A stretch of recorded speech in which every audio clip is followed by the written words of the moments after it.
Good evening and welcome to Tucker Carlson Tonight. The White House held what they described as a listening session today, where survivors of last week's Florida shooting gathered with the parents of children killed in previous shootings to discuss what the country ought to be doing going forward. Here's some of what was said. We must create a culture of connectedness. We must create a culture in which our classmates become our friends. Every single one of these school shootings have been from young men who are disconnected. One school shooting, and we should have fixed it. And I'm pissed, because my daughter I'm not going to see again. I want to feel safe at school. You know, senior year and junior year, they were big years for me when I turned my academics around, started connecting with teachers, and I started actually enjoying school. And now, I don't know how I'm ever going to step foot on that place again. A teacher would have a concealed gun on them. They'd go for special training, and they would be there, and you would no longer have a gun-free zone. Gun-free zone to a maniac, because they're all cowards. A gun-free zone is let's go in and let's attack, because bullets aren't coming back at us. You feel for those kids and their families. It seems likely as a political matter that some form of gun control may be coming. The White House has signaled support for stricter background checks and a federal ban on bump stocks. But that's not even close to what many on the left are demanding. You saw some of those demands today at widely televised gun control rallies in Florida. Some of those in attendance were kids from Stoneham Douglas High School in Parkland, and that should not be surprising. It's understandable. People become political activists all the time in response to tragedies. That's their right. Nobody ought to attack them for it. We're certainly not attacking them. We never would. We assume they have the best motives. Most of us have the best motives. Almost everybody's against school shootings. The question is, what do you do about them? Now, if you watch a lot of cable news, you know that the answer is simple. You simply stop taking money from the NRA and you do something about guns. Not anything specific, just something. But first, you have to defeat the evil conservatives who love school massacres. Once you do that, the violence will go away like magic. And so the demagogues on the other channels are telling you. They use the traumatized children of Parkland as a human shield. Ask them what they're calling for. Ask them to describe these policies that will supposedly fix everything. And these childless news anchors screech that you're attacking the children. It's funny, every January, thousands of other children come to Washington for the March on Life. Like the kids from Parkland, they're against killing. Some of them have had abortions. A few of them have survived abortions. Do the media hold these kids up as the last word on the subject? Do they attack anyone who questions them? Please. A lot of news outlets don't even bother to cover that march at all. All kids at any march, just like all Americans, have a right to talk and to do so in public, to give their opinions anywhere, including on television. Unlike many on the left, we support that right unequivocally in every case. But the rest of us also have a right to add our voices to the conversation. We have an obligation to do that because we all have a stake in this country's laws. And the truth is, this is a remarkably complicated subject. That's why we haven't fixed it yet. Any answer has to balance our need for safety with the respect for the civil rights of individuals and an acknowledgement that this is a constitutional republic. It's not the set of Morning Joe. For example, pretty much everybody agrees that people with mental illness should not have firearms. That sounds simple, okay. But what do you do then with the more than 400,000 Iraq and Afghanistan vets who have received a diagnosis of PTSD? That's a mental disorder. Should they lose their rights to gun ownership because they were injured by war? All of a sudden, it's not so simple. Or how about domestic abusers? Nobody thinks they should have guns. We don't, obviously. But what if they haven't been convicted of anything yet? Can you strip rights from somebody who is legally innocent? And if you can take their gun rights away, how about their voting rights or their free speech rights? We're not sure of the answers to those, but we're positive they are real questions that need to be debated and considered by smart people sincerely trying to make the country better. The media screechers are not helping. They're telling us it's a simple fix as long as you care enough. That's a lie, and they're using children to tell that lie. Spare us. We're for the children. We're not for you. Congressman Jim Himes is a Democrat who represents Connecticut, and he joins us tonight.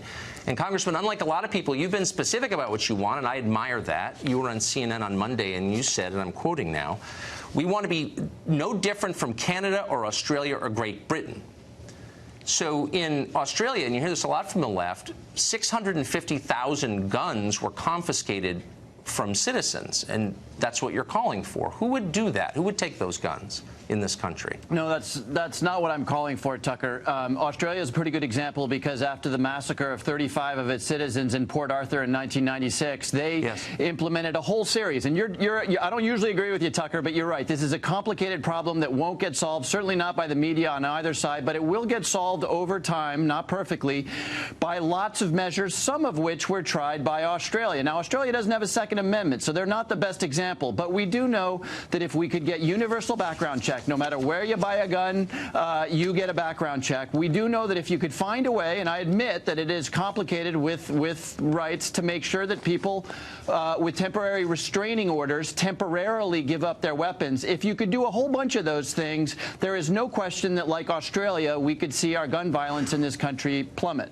Well, there is a question about that. I mean, we don't actually know. And we had the assault weapons ban of 1994, and it seemed like it would reduce killings, and it didn't. We know that conclusively. So you're never quite sure what the effect is, but you twice pointed to Australia as a model for gun policy here. So what specifically about Australia? Again, a country that confiscated its citizens' guns by the hundreds of thousands. What specifically did they do that we should do? Yeah, you can keep using the word confiscation. Well, they did. That's a fact. That is not what I was fact. calling for. It is also a fact that they instituted a mandatory waiting period for the purchase of a gun. It is also a fact that they instituted a universal background check. Two things that we don't have in this country that might be considered constitutional. So you can leave the confiscation behind because that's not what anybody is talking about. But that was the essence. That was the essence of what they did. You're not allowed to own a gun in Australia except under circumstances where the government says you've somehow got a right to. Same with Great Britain. You pointed to Great Britain. In Great Britain, you're not allowed to own a gun. You have to prove that you should be allowed to have one. Are you calling for that? Well, no, I'm not. In both of those countries, in the absence of a Second Amendment, you're right. You have to show a cause, a reason to have a gun. We have a Second Amendment in this country, which you may be surprised to hear I support. So we're obviously not going to require the citizens. Well, you can say that as much as you want, Tucker, but it's not true. I'm just saying it once in response to what you said. What I'm calling for is what, by the way, the president, I'm not usually in the habit of praising the president, what the president has said he's willing to consider. Things like tightening up the background check, things like restrictions on technology like bump stocks. Nobody's calling for confiscation or for everything they do in Australia and Great Britain. But look, you're the one. Just to be clear, don't paint me as a demagogue. You just said this 2 days ago on CNN, and you pointed specifically to a country that got rid of gun violence because it got rid of guns. So I think it's a fair question for me to ask when you point to Australia, why are you not calling for confiscation? Because that's the core thing they did. First of all, Australia did not get rid of guns. There are still a lot of guns in Australia. There are plenty of guns in Canada. There are plenty of guns in the United Kingdom. These are countries that are different than our own. But no, they did not get rid of guns in any one of those countries. So but they can keep talking about Australia. I never called for confiscation. You're the one who was talking about Australia, not me. Okay, so let me just say this: those countries also have universal. Have universal gun registration. Australia is a good model in one way. Australia is a good model in one way, which was that after a tragedy, 35 people dead in Port Arthur, they got together, the Prime Minister and 6 states got together and said, let's pass a package of gun safety changes that will reduce violence. Now, not all of those changes would apply in the United States. I'm not calling for that. Like taking them away by force from the population. So let me ask you this. Those countries also have you can keep universal. Saying that, but that's not what anybody is calling for. I'm sorry. I know a lot about this, and that was the whole point of the bill. So, and you must know that too. That was a part of the bill that I'm not calling for, and frankly, almost nobody is calling for confiscation. Okay, so let me ask you this: those countries all have universal gun registration? You own a gun, you have to register it with the government. Are you for that? They actually canceled the universal gun registration in Australia because they felt that it was more of a burden on legal gun owners than it was on people who were going to use guns illegally. No, I'm not necessarily for it in the United States. I am for everybody having a background check. I am for people with temporary restraining orders temporarily giving up their guns. I am for a limit on the size of the magazine that you can use. Things that we've done here in the state of Connecticut, which have been constitutional and have not resulted in people's Second Amendment rights being violated in Connecticut. I was wondering this today. So you work up on Capitol Hill surrounded by armed guards. Do you think they have too many guns, and do you believe that their magazines hold too many rounds? And if not, why not?